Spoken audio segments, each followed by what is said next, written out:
America's new bunker buster, just destroyed Iran's unbreakable missile bunkers. For years, Tehran believed one thing above all else. That depth meant safety, that no bomb on Earth could reach what was buried deep enough.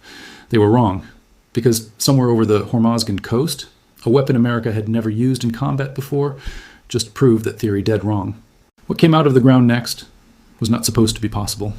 And now, 13 nights later, the strikes have suddenly gone silent. No explanation, no warning, just silence. Is this the end of the bombing, or is it the calm before something far bigger? Stay with us, because what happens next may change everything. Good day to all of you joining us. Welcome back to WW3 Global Report, where we bring you the truth behind the headlines calmly, clearly, and without the noise. Now, before we begin today's briefing, I want to ask a small favor from you. If this channel has helped you understand what is really happening in the world, the way the evening news used to many years ago, then please take a moment and press that subscribe button. It costs you nothing, but it means everything to us. And it helps this channel keep bringing these briefings to you, free of charge, every single day. And now, I would love to know, where in the world are you watching from today? Type your city, your country, down in the comments below. Let's see just how far this story is reaching. Now, let's get into it. It happened in less than 2 seconds. A bomb dropped from the sky, and by the time the world saw the fireball on their screens, the real explosion had already happened. Deep underground, on the coast of Hormuz province in southern Iran, a bunker built into rock and reinforced concrete, a place designed to survive almost anything, was torn apart from the inside. For years, Iran's military planners believed in one simple idea. If you bury something deep enough, it becomes untouchable. Missiles, cruise missiles, crates of ammunition, stored not on the surface where satellites can see them, but far below ground, hidden behind blast doors and layers of rock. This was the foundation of Iran's entire defense strategy. Depth equaled safety. That belief just collapsed. Analysts say a new American penetrator weapon, used in combat for the first time in this conflict, was able to reach targets that were once considered completely protected. The fireball the world saw was not the bomb itself exploding. It was something else entirely. Once the weapon punched through the layers of rock and concrete and reached the storage chamber below, the missiles and explosives that had been sitting there for years ignited on their own. In other words, the bunker did not just get hit, it destroyed itself from within. The single strike was not an isolated event. It was part of a much larger campaign that had been building for nearly 2 weeks. Over 13 consecutive nights, American forces carried out strikes across southern Iran, hitting more than 300 targets in just the first 3 nights alone.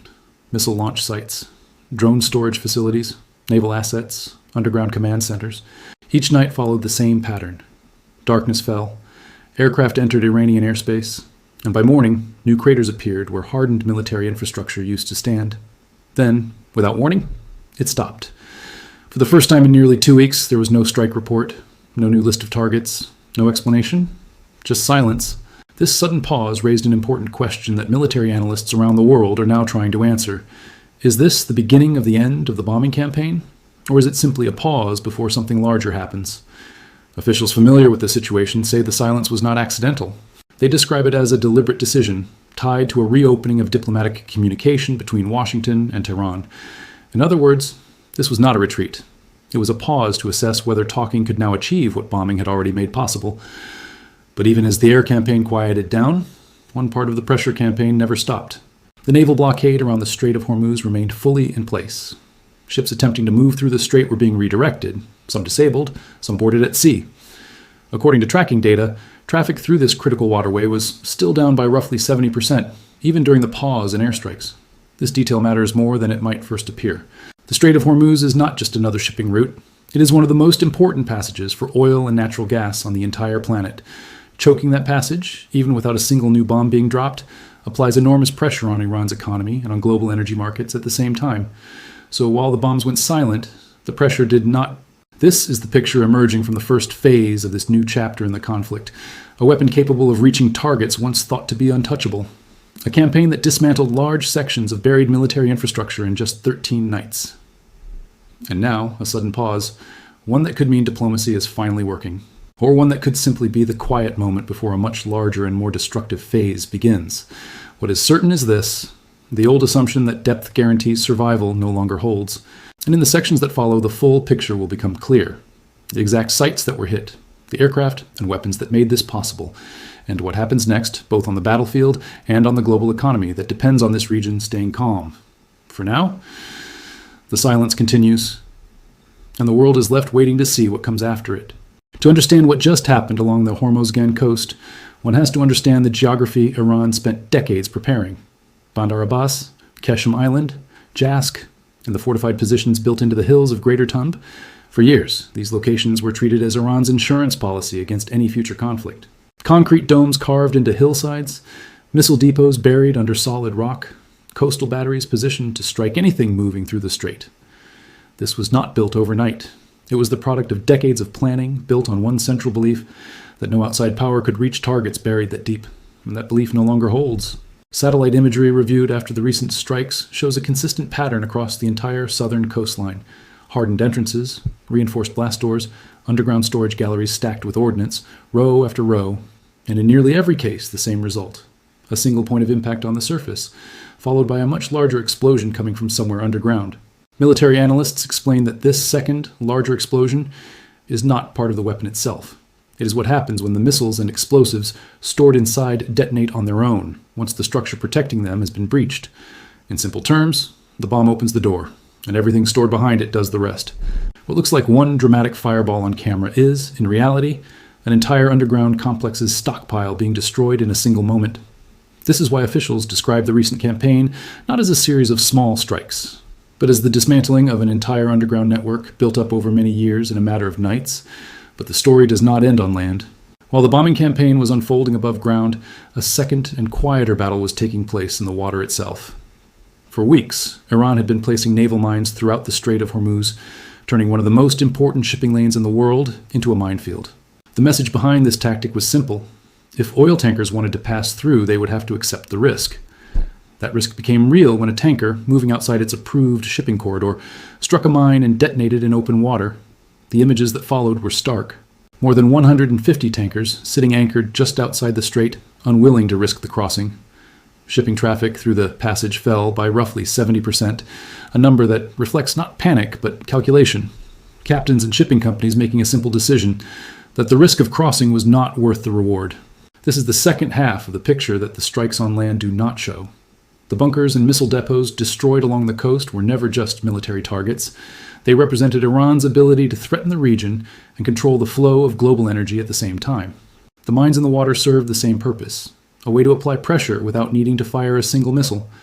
Both of these systems, the underground stockpiles and the naval mines, were designed to give Iran leverage in any future negotiation, leverage that assumed those systems would remain intact and threatening. In the span of 13 nights, one half of that leverage, the underground half, was turned into craters. The mountain, as officials now describe it, was never really the problem.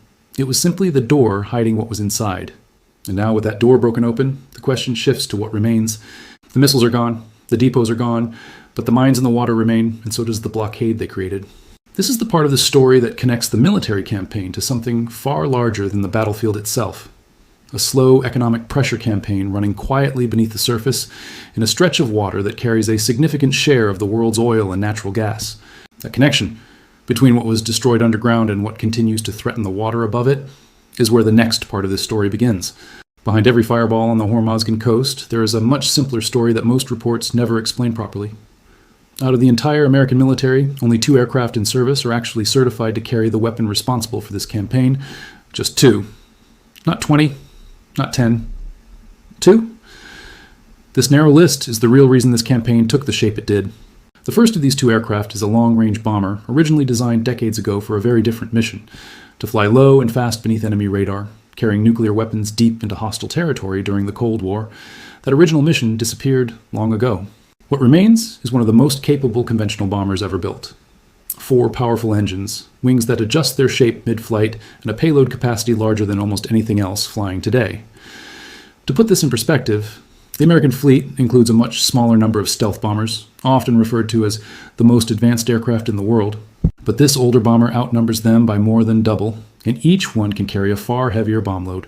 In the opening hours of this campaign, several of these bombers flew an extraordinary distance, departing from a base in the central United States, crossing the Atlantic Ocean, passing over the Mediterranean, striking their targets, and then returning home, all without landing, refueling multiple times in the air along the way. One additional detail explains why this mission took the exact route it did. A planned staging base in Europe was not yet cleared for use when the mission began, but after an unrelated drone incident nearby, the clearance was granted within hours. Timing in military operations rarely happens by accident. Behind this bomber, an entire supporting operation was required simply to make its mission possible. Before any bunker buster is released, other aircraft must first clear a path through the target area. Stealth fighters and electronic warfare aircraft, whose job is to disable or confuse enemy radar and air defense systems before the main strike ever begins. Iran's air defenses were not simple to defeat. Many of the systems involved were mobile, mounted on trucks, constantly moving to avoid detection, which is exactly why this clearing operation had to be repeated almost every single night, rather than completed just once. It also explains why so few aircraft are approved to carry this particular weapon in the first place. The bomb itself requires an aircraft built with the right mounting hardware and guidance systems, and outside of these two aircraft, nothing else in the current American inventory qualifies. Now to the weapon at the center of this entire campaign. It weighs slightly over 4,000 pounds. Built around a hardened steel casing designed specifically to survive impact and continue driving downward before detonating. Inside sits over 1,000 pounds of high explosive material, paired with a guidance kit that allows it to be steered precisely onto its target using satellite and inertial navigation. This weapon is best understood as the smaller sibling of an even larger bunker buster, one weighing many times more that has been used earlier in this same conflict. The smaller version exists for one clear reason. It needed to be light enough to fit on a fighter jet, not only the large bomber. That brings in the second aircraft on this short list. A fighter capable of carrying this same penetrator weapon, while also being able to carry a second, lighter precision bomb on the very same mission.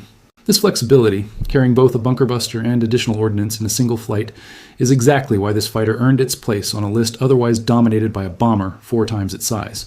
One aircraft brings overwhelming payload, the other brings speed and flexibility. Together, this combination is what allowed the campaign to strike over 300 targets within the first 3 nights alone, compressing what might once have taken weeks into a matter of days.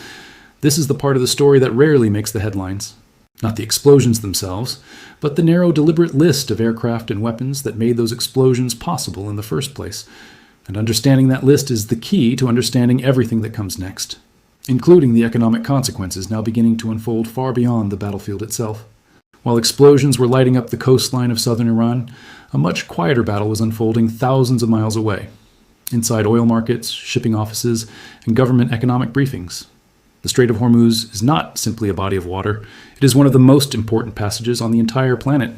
Close to a quarter of the world's oil, and roughly a fifth of its liquefied natural gas, moves through this single narrow corridor every single day.